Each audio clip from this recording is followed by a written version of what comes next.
So, what is the goal of care? We're dealing with an incurable condition, right?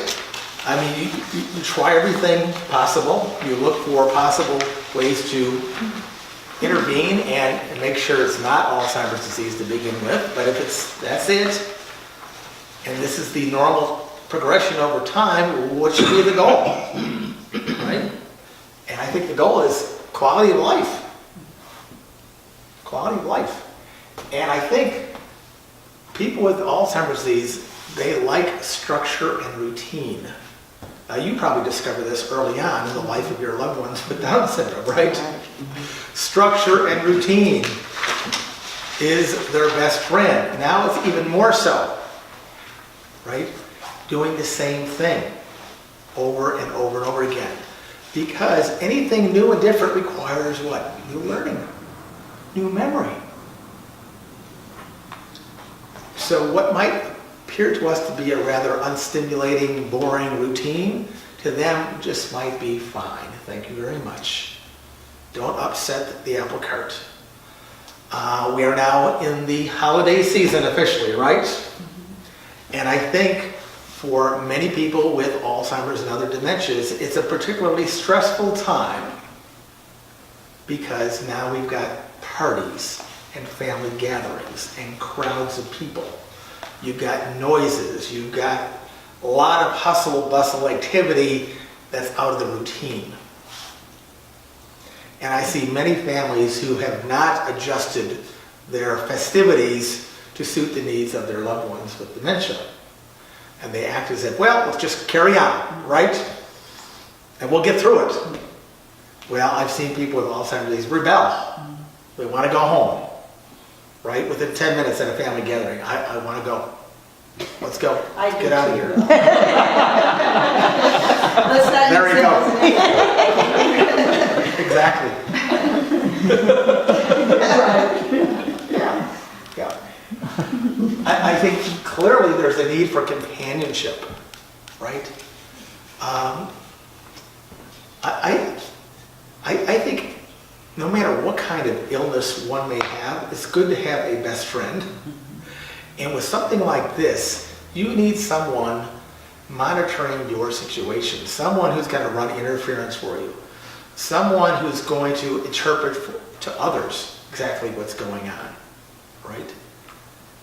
So that they're not pressuring someone to behave normally, whatever that may be.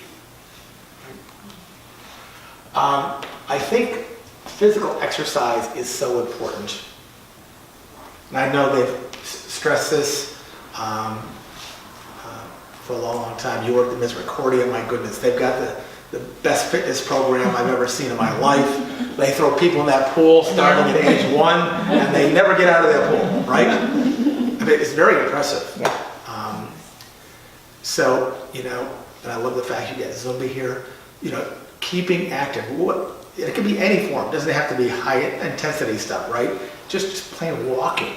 Because what we're finding out is that the more you use your walking skills, the longer they're going to stay intact. It's almost like use it or lose it, right? I've seen people with Alzheimer's disease who were hospitalized, who were told to stay in bed. Don't get out. You're unsafe to get out of bed. And what does the person with Alzheimer's disease want to do? Wants to get out of bed. I've been put into a very strange environment. I'm now eating strange food. I'm being poked and probed. And now I'm being told I'm going to stay in bed. Are you kidding me? Well, they want to get out of bed. Well, the nurses won't tolerate that, so how do they deal with this problem?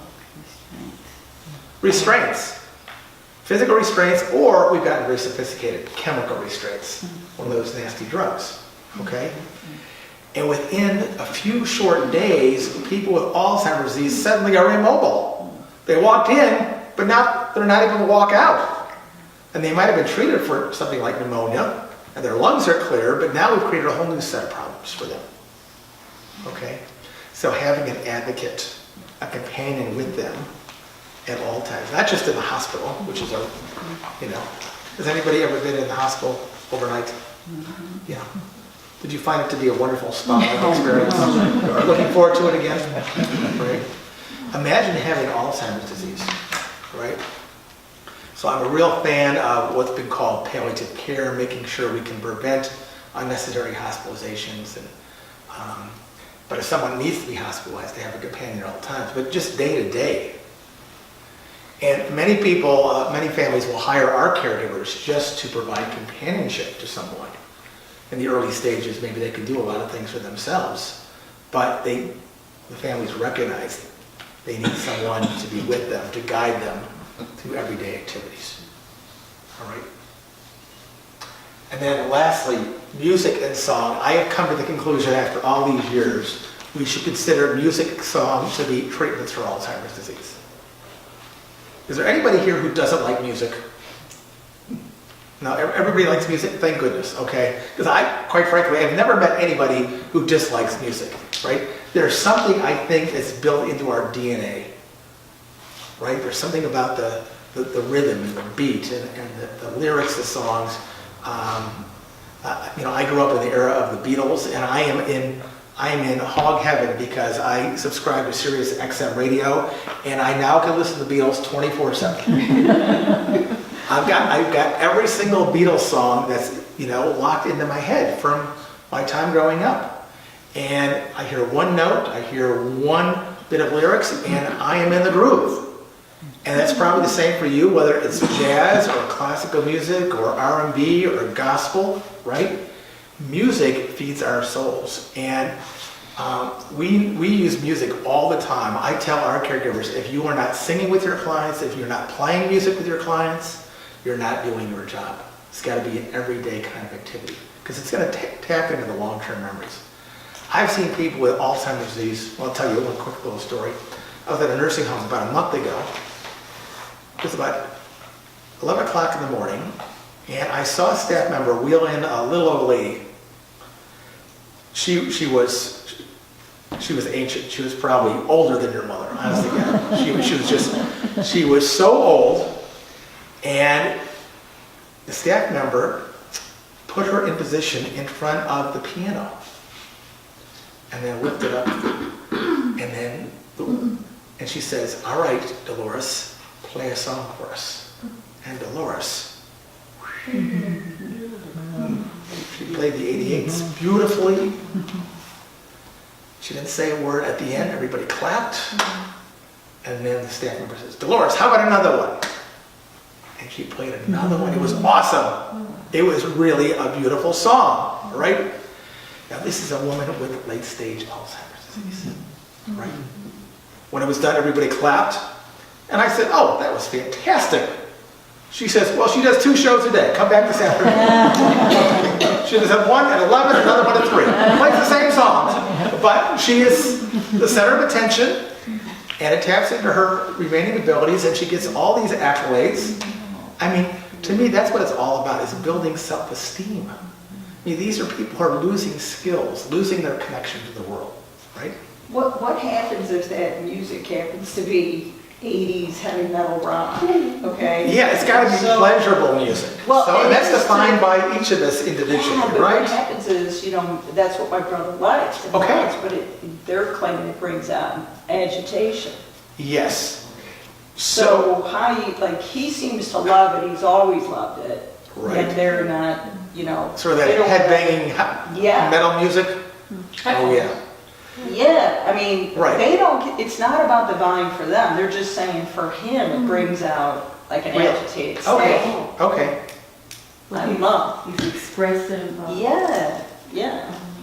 Loves the music. So it works for him, but it doesn't work for the staff? Is that what Well, you're saying? no, I mean, they claim, we just dealt with, that kind of music Right. lends itself to probably being a little bit more animated. That's for Air sure. guitar, Right, air right. drums is part of the process with it. Exactly. So they, they won't play it or they'll turn it down. Right. So what we do, we have purchased 50 iPods. Mhm. And we have over, I think, 2,000 songs in our library. And so we will ask the families, or we'll ask the individual, what kind of music do you like? And then we will upload that music on that little iPod, and then we'll have a headset, okay? So it's tailored to that specific person. That way we don't have to mess with, the records or the tapes or the CDs or, privacy of other people.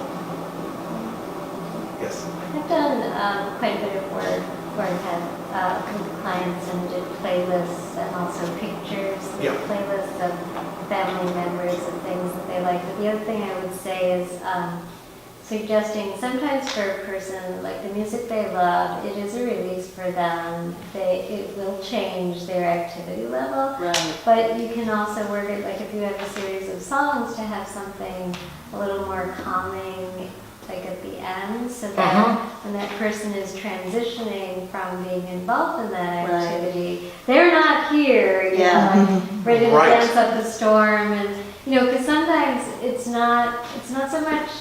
Like I think when people say, "Oh, it's having such a negative effect," because really you're stimulating the person, they're loving it. That's not a negative effect. Right. But transitioning back to what's right. going Yeah. on in Activity. the environment, Yes. may need some other support. Right. Right. It's tough to do with Guns N' Roses. That's right. Yeah. So I'll look for that though, to see if they have any. Because if there's something, then you can You're sort of right. get the best of both. Yeah. And in fact, music therapists, I don't know if you've ever heard from a music therapist, you might want to invite a music therapist to the group here, because they might have some very helpful suggestions, because what they try to do is do it what exactly you're suggesting, right? To tailor the type of music to the particular activity, right? Yep. Because we can't handle, 20 hours straight of headbanging music, right? It's just not. I just want to spend our remaining time here talking about clearly for caregivers, and this is all of us. My grandfather died from vascular dementia. My mother died April this year. She died of lung disease and heart disease, but she had dementia the last year of her life. And as a family, it really took a team effort, because she needed more and more time from us, more mental energy from us. We had to learn to change our expectations towards our mother, who was a force to be reckoned with. She was the grand matriarch, and no one was going to tell her what to do with her life. And she resisted every effort at intervening in her life. And this was particularly challenging for my brother, who has spent his whole life in information technology. So if you've ever been around IT people, they're very logical, rational beings, right? Every problem can be fixed, we're going to get around this. And my brother found it intolerable that my mother was acting in irrational ways. And I'm like, man, you got to learn to go with the flow. You can't fix this. You can't be logical with mom, right? Because she was just, sometimes telling some real whoppers. And so you just got to go with the flow and adjust your expectations. And clearly, people are going to need more and more physical care over time. And as I said from the beginning, the caregivers are going to need to practice self-care or else suffer burnout. So I think, these are just some basics about communication. We must adapt to them. We cannot change them. We have to learn not to reason or argue with them. I was saying, if you argue with somebody with Alzheimer's disease, you get what you deserve. There's just no winning here. There's no winning. And in fact, you could make the situation worse. You will see people start to escalate with their behavior, right? And they start cursing or start hitting. So, if for somebody in the late stage, getting at eye level, right? Like my friend Mary Beth here, you might even have to identify yourself. And I know that might sound odd, right? Particularly somebody you've known their entire life. But if they're at that late stage, they just might see you as this nice person with a smile and not really understand the nature of the relationship. And I say, don't force that relationship, just be their friend, okay? Use gentle touch. And I always say, one-on-one conversation is best. Again, that's why the holidays are so problematic for people with Alzheimer's disease. There's just too many people in a home, and we need to simplify our customs here. And whenever possible, just have a one-to-one conversation. And think about it, they're slowing down. I mean, their brains are literally dying here. So they're thinking slowly, more slowly, they're talking more slowly, they're understanding more slowly, they're moving more slowly. So we've got to slow down, all right? And whenever possible, try to invite them to participate in things instead of constantly doing for them. I've been telling our caregivers lately, I hope you do less and less for your clients and enable them to do more and more for themselves, right? Because that builds self-esteem. And I think that's about it. I've got a few websites for you to check out.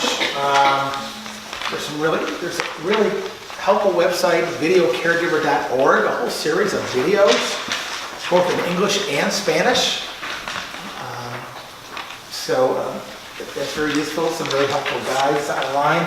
And then there's a few books, and that's my claim to fame there, my book on Alzheimer's disease, focused on the early stages. But I've got one final handout for you just to take home and read at your leisure if you want to take one.